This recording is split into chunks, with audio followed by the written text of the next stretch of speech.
Yes, please come on in. It is absolutely lovely to meet you. Yeah, please do take a seat. This isn't going to take too long to go through, but there are multiple areas that I have researched for yourself. So, through an intermediary of yourself, Manchester United have asked for some transfer deadline suggestions from our studio, from our business, and from the offices that we work at in the company. Yeah, okay, so what we have here is a file for yourselves that I've put together, a little bit of a presentation. I don't particularly like doing them on screens anymore. I feel like we've gone past the times of Zoom and all that, where it was all the rage, so I've printed them off. We're in a nice, secure environment. We're going to go through them. We have done a bit of a deep dive. Obviously, the result against Bristol was not as you guys would have hoped. I'm hoping that some of these will give you a bit of an insight as to who you could potentially sign. Come deadline day, we've got a mixture of price ranges and positions and things like that, but let's get straight into this and we can talk about things going forwards. So as we can see in front of us, I will apologise, the printer was running out of ink as per every printer ever. It's quite annoying, isn't it? And I hope you don't mind. Are you interested in any chewing gum yourself? No? Okay, perfect. I'll just pop one in and we'll get going.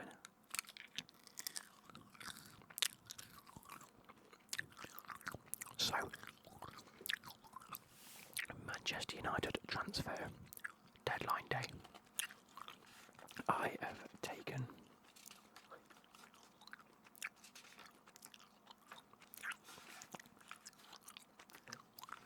bear with me, I just want to check these are all in order.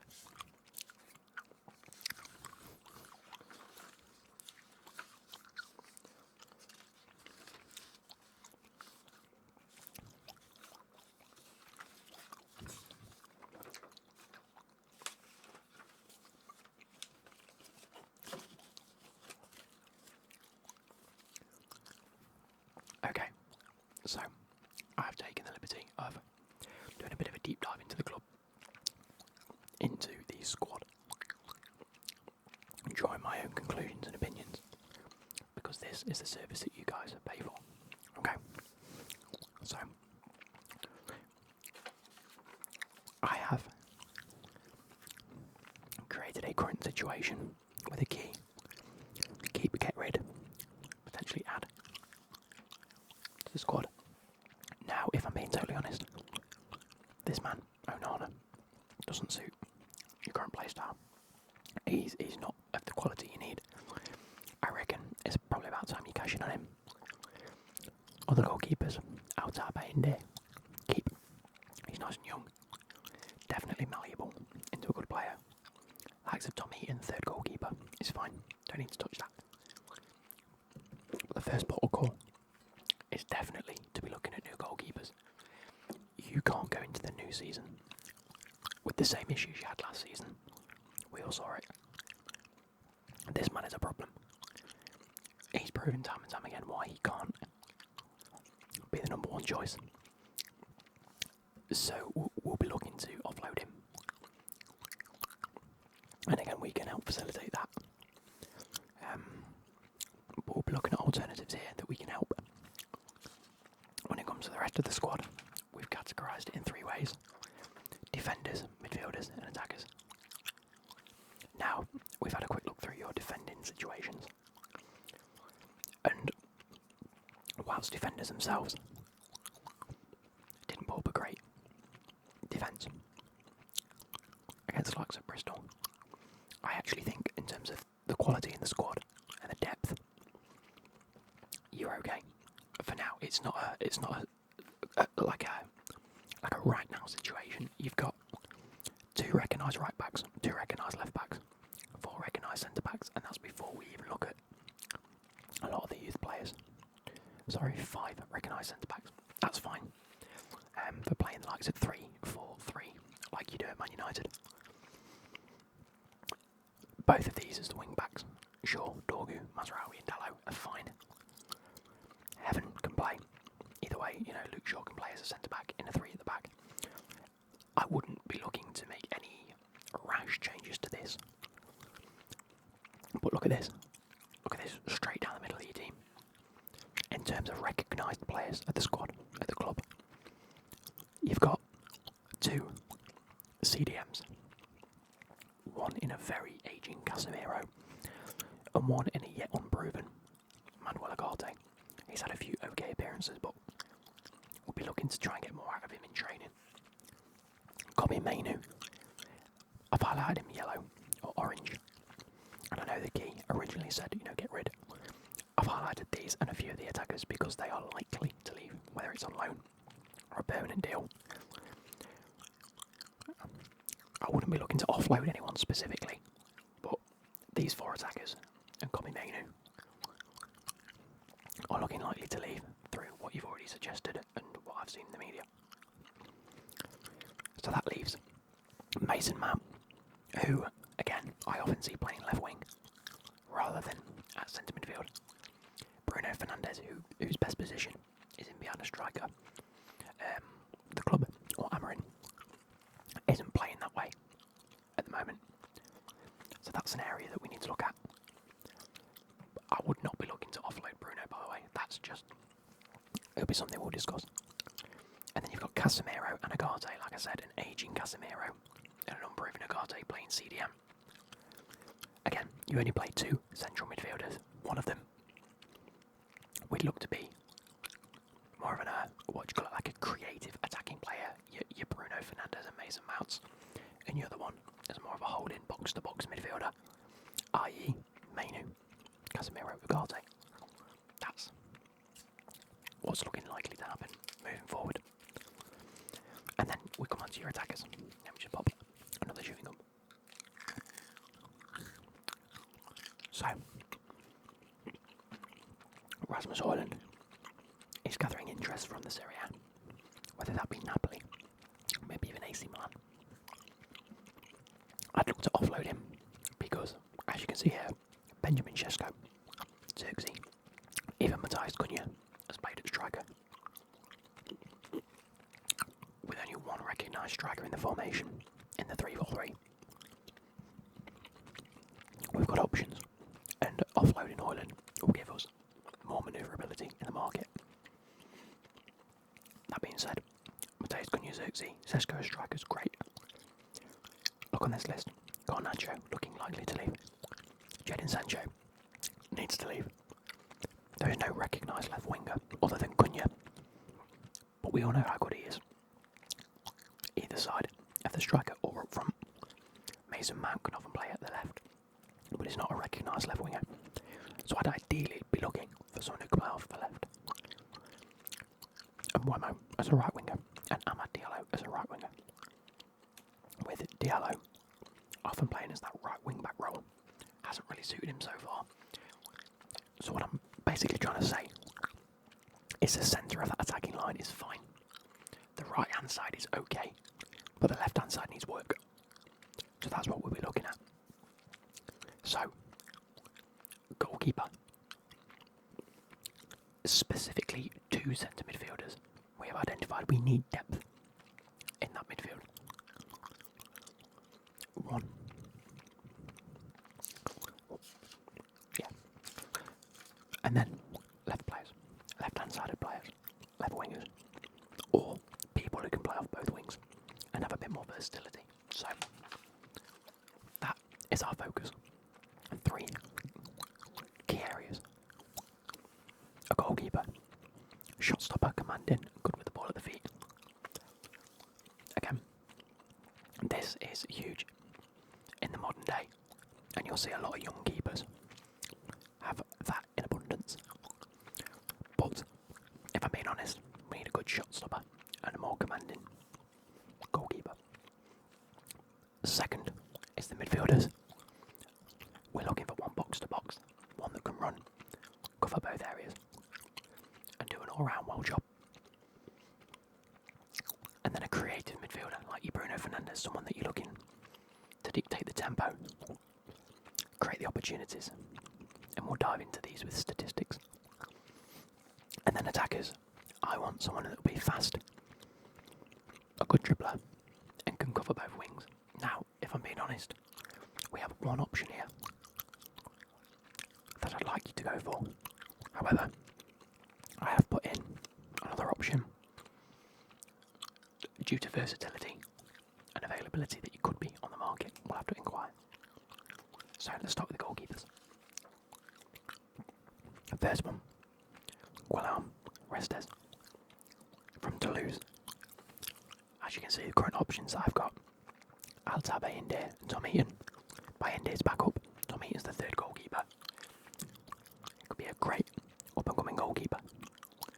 20 years of age, standing at 6'2". He made 31 appearances last season for Toulouse and get 10 clean sheets. That is vital. That's huge. 10 clean sheets and 30 appearances is fantastic. Many appearances for France's under-21 squad. As we know, the French have an abundance of goalkeepers at the minute. Just look at Chevalier, he's just made his move to PSG. Donnarumma looking likely to go to City. We have the second person who I want to talk about in a moment, and then Restes. You got Lloris, who's just gone to the MLS. The French have been great for goalkeepers over the years. This is another player who we could get for approximately £20 million, which I think is a bit of a steal for a goalkeeper in this day and age. As I said, we need him to be a good shot stopper. 10 clean sheets is fantastic. Commanding, not sure yet. Personally, 20 years of age. He's got years to adapt that. Good with the ball at his feet. Like I said earlier, young goalkeepers are coming through. Much better with the ball at their feet than they used to be. Definitely one to keep an eye on. And again, he's still playing at Toulouse, and I think that level of football is not good enough for him. I think he deserves to be at a bigger squad. Man United could be the club to offer him that. The second one, Mike Maignan, another French goalkeeper.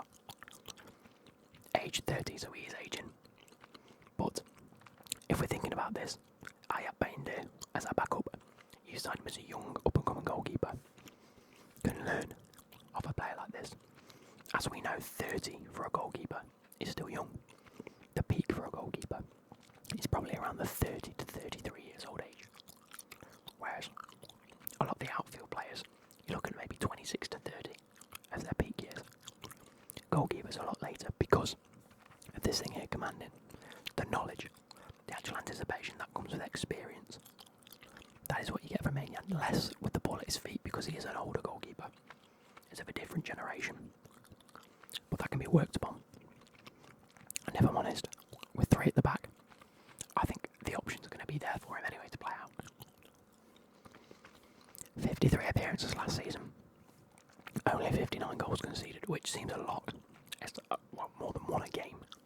But if you think in a few games he's conceded 4, he's got 15 clean sheets in 53 appearances. It's actually rather good. Not only is he better than the France under-21 squad, he's in the French squad itself. So international recognised goalkeeper. And again, a price of around 25 million. I think it's a steal for a goalkeeper of his quality. So they're your options at goalkeeper. They're the 2 players we've identified, both French, both quality. Okay. Let's move on to midfielders. Now the first one we wanted to recognise was a box-to-box. Hear me out. Newcastle, as it stands at the moment, need to raise funds. You know, they're having a massive ordeal with Isak. He wants to leave. They need as much money as possible. Lewis Marley could be a great option for you guys. The current options in this box-to-box role, who I've put as a CDM type role, not that it is, because they both play as a centre midfield in the formation. But the players that will fit this role, Casemiro and Agate, I think having an out box-to-box midfielder offers something that these two don't, which is why I've recognised this. Age 19, so very young. Massive ceiling for this lad, massive potential. And I think if he stays at Newcastle this season, we will see that. We'll be looking at this in a year's time, and we could be paying a 60 to 80 million pounds. At the moment, his market value is at 35. Newcastle could demand more for him, but if they do need to offload players like this to, fit financial fair play to sign better players, they've got Guimaraes, they've got Joelinton. This could be a player they're looking to offload. 6'2", age 19, 21 appearances last season. Doesn't seem a lot, but that's great in a first team squad at the age of 19. When the likes of Joelinton, Tonali, and Bruno Guimaraes all play similar roles to him. So, again, there are players ahead of him currently, and I think it could be a good fit. 88.4% pass accuracy last season is brilliant for a box-to-box midfielder. That, combined with the 78% of all tackles won, quality, absolute quality. He does that box-to-box role. Win the ball back, play the pass. And like I said, this is just one option. The second one, a bit more pricey, if I'm honest, but definitely, probably my favourite player on this list today. And that's Ederson from Atalanta. Again, same current options because they're playing a similar role. I want them in that role that Ugarte and Casemiro would fill. From Atalanta to Man United. Age 26, coming into that outfield prime age. Remember I said in between sort of 26 and 30 you're getting him in his prime. Made a total of 49 appearances last season. That's a lot of appearances. Was fit. Didn't pick up an injury. Quality. Not only was he in the top 95% for XG last season from midfielders that play this role, he was also in the top 97% for XA, which is the same but assists, expected assists. On top of that, was in the top 98% for recoveries. He made a total of 186 recoveries last season. That is vital for a player in this role. Next to your creative midfielder, someone that can win the ball back and play a pass. That is what you need. We are looking at 50 million plus. It is an expensive signing, but it is definitely a marquee signing. Someone that I think has gone completely under the radar across Europe last season. I believe he played in Europa League, so has that international European experience. Quality player. Definitely, I think if he repeats this season, we could see a massive move for him from one of our rivals next season. Look at some of these stats to back it up. I mean, look at the green. 4 goals from midfield, from a box-to-box, from a player that isn't expected to score goals. His quality, non-penalty XG, 4.7, and he scored 4. XG with 4, he scored 4. 12 shots, 39 shots in total, by the way, guys. 39 shots, which is brilliant for a midfielder. Only 1 assist, but again, he's the player that combine this with that. A lot of midfielders, you will either find that they are quality in this area, shooting goals, assists, because they play more of an attacking role, or if they play more centrally and deeper. This is what we need to look at. For a player like Ederson, look at the combined stats. Tackles 132, duels 181. Look at the percentiles. He's fantastic. Absolutely fantastic. Possession 1 in the final third. That is so important for a team that likes to press. 17 times he won possession in the final third. Combine that, 23 successful dribbles, 60 touches in the opponent's box. Absolutely fantastic. I mean, need I say more? Look at how good his stats look. Pass accuracy, 87.2%. That's an orange stat, by the way, to have almost a 90% pass accuracy. Mental, accurate long ball accuracy, chances created. That is an all-round midfielder that I think will just thrive in the Premier League. Will be able to cope with the physicality of it because look, he's winning his duels. I just keep an eye out on him. If you don't sign him, someone will. Now, moving on to a more creative midfielder. we have Ezekiel Palacios from Bayer Leverkusen. Yes, Bayer Leverkusen have just taken on Ten Hag as their manager. There are a number of changes at Leverkusen. Florian Wirtz has left, Frimpong's left. Who else has left? Granit Xhaka has left. Players like that. Current options in this creative midfielder role I've identified as Bruno Fernandes and Mount. Bruno's going to be hard to let go of in the squad, but again he is aging, we need to be looking for the future. Mason Mount, again, often plays in that left wing role, can often play in the middle of the three, up front. It's like a false nine. I've seen that happen in pre-season. But we need someone better creatively in the middle of that park who can hold it down. So, key stats, age 26, 5'10". Made 38 appearances last season. Now, I'm putting this in for everyone, how many appearances they made, because stats could look well and good if they maybe made like 6 appearances and it was late on in the game. People that are making 35 plus appearances a season, quality, it means they've got a first place like squad role. 6 assists. His key stats. 6 assists as a creative midfielder might not look the best, but when we consider how Bayer Leverkusen were playing last season, they played heavily along the wing backs, putting the ball in. So the midfielders often lacked the final sort of statistics like the assists and the goals. But his key areas are touches on the ball and chances created. I want you to keep an eye on that. At a price of around 35 million, could be a great option. Let's take a look at the stats. So, as a creative midfielder, I'm not bothered about him shooting. I'm not bothered about him necessarily getting all the assists. What I'm bothered about is what he can create and how he can dictate a game. 6 assists is quality for a midfielder. Long ball accuracy, 61.3% is okay. Cross accuracy, crossing. Think about this for a second. Think about how Bruno impacts the game currently, and you imagine that Mason Mount and Bruno, they're central players that may drift wide, that may want to put a cross in. Very, very similar. But look at this, triple success, 66.7%. Quality. Absolute quality.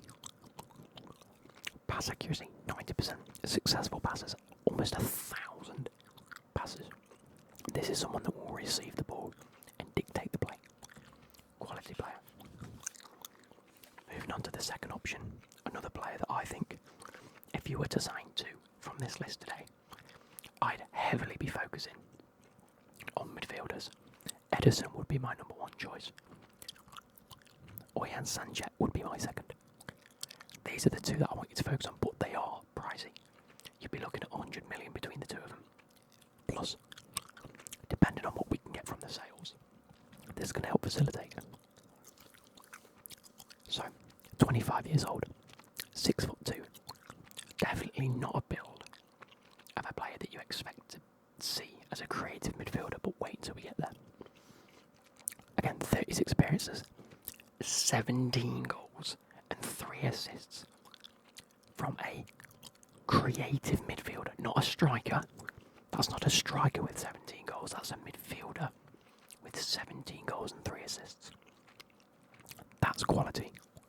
High shooting and passing accuracy is what we'll be focusing on. Let's take a look at these stats. Look at this. 15 goals in the league. XG of 9. So he was creating goals from lesser chances. XG on target was 8.87 and he still scored 15. Penalty goals, 3.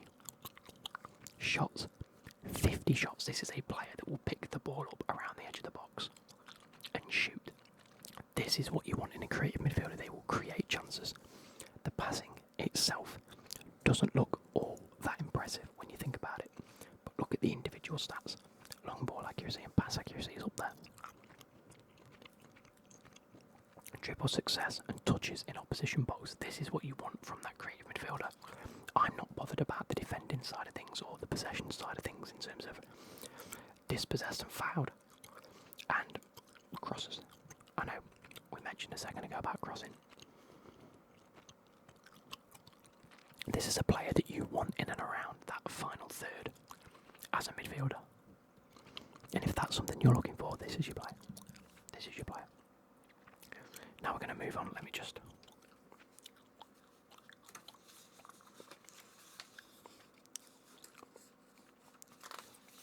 Let's compare these stats. Look at this. So on this side you've got Sanchez. This side you've got Edison.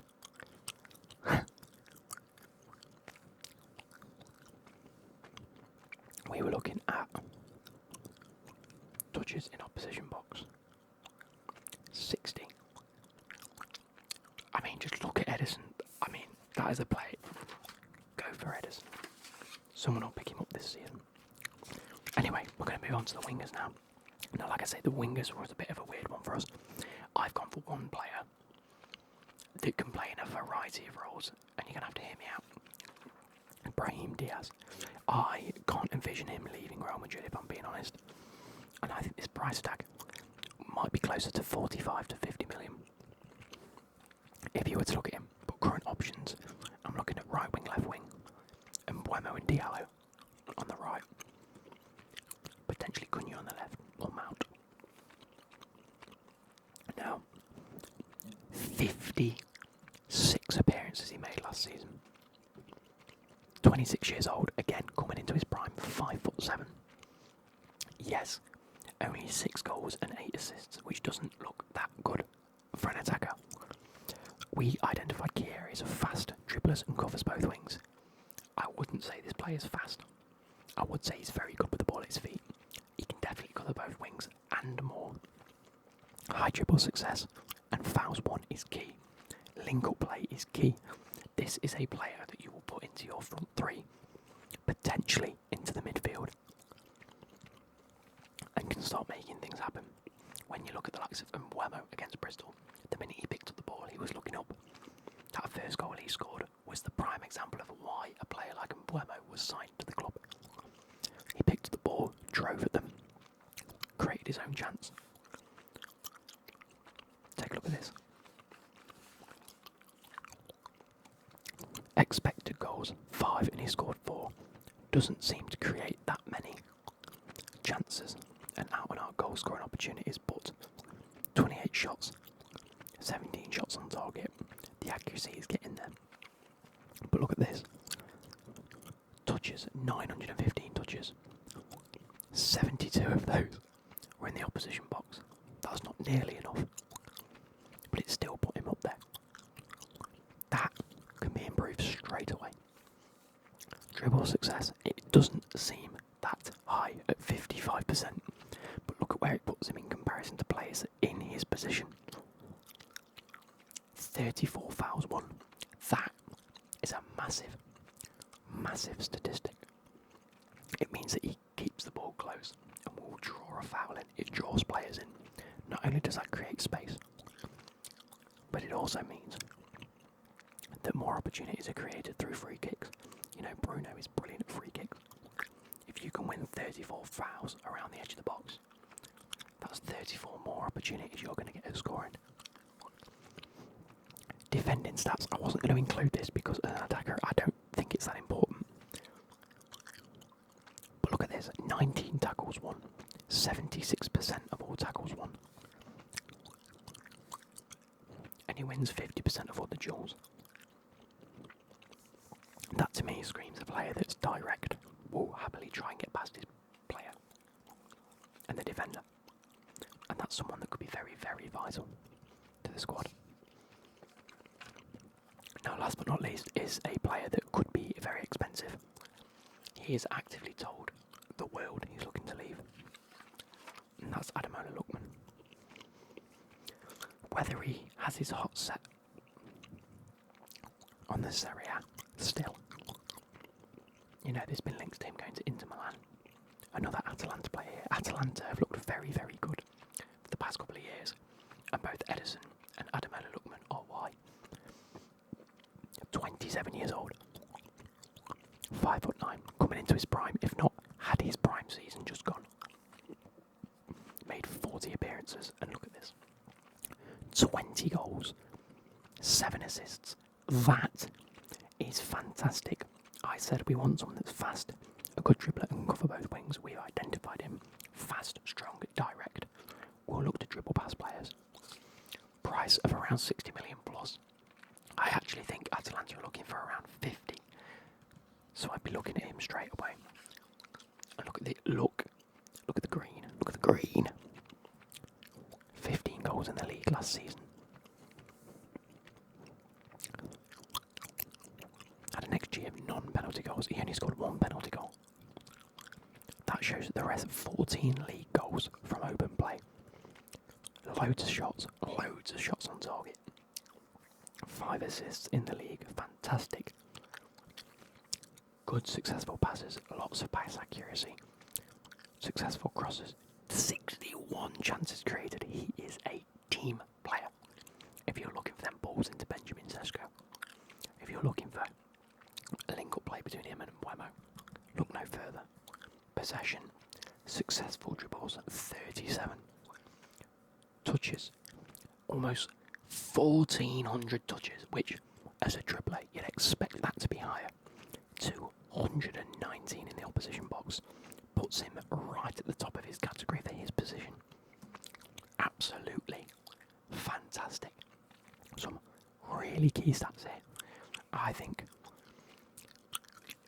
as a club, you should be looking at 2 midfielders off the bat.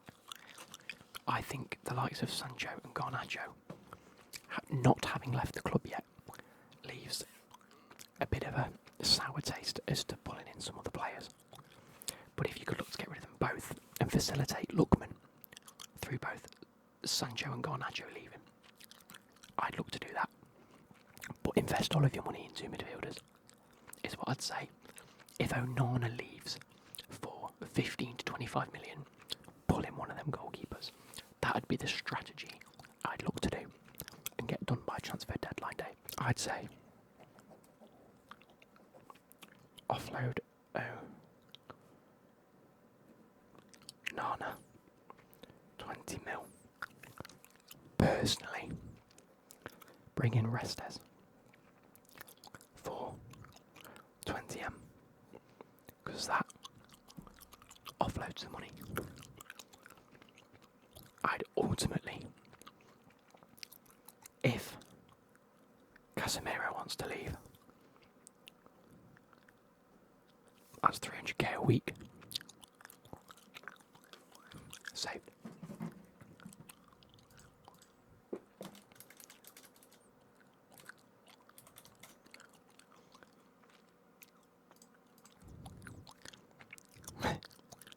That's 15 million per year saved. That 15 million can go towards Sanchez and Edison. But I wouldn't be looking to offload him straight away. Keep him for experience and squad depth. Put Sanchez at 35, Edison at 50. You're looking at 85 million there that you need to look to raise. Outside of that, say Garnacho. What's he looking likely to leave for?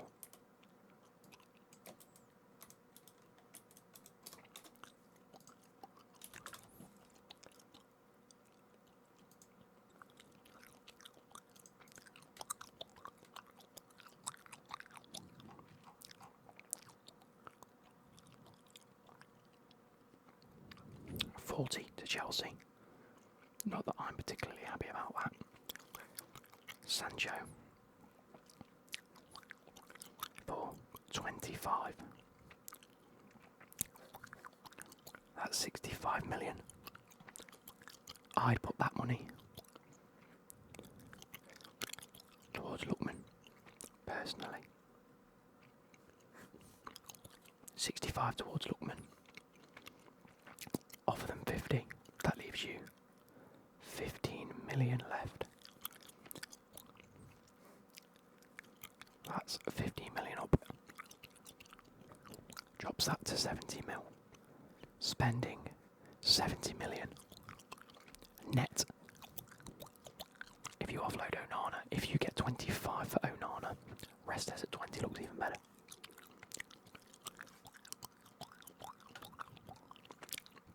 If you end up offloading Casemiro, that's 55 million net spent before you've even offloaded any more players. That is how. That would be my strategy by Monday.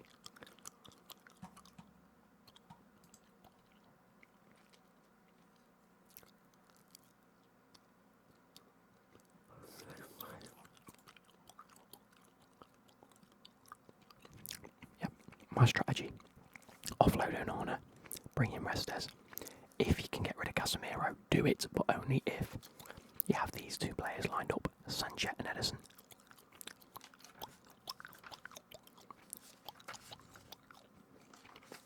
Palacios is okay, but I think bringing in a player with 17 goals under his belt is fantastic.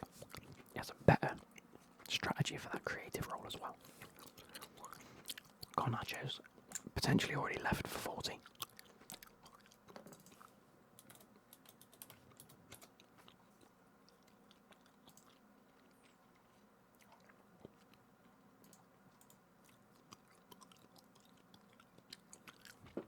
Sancho might already have left.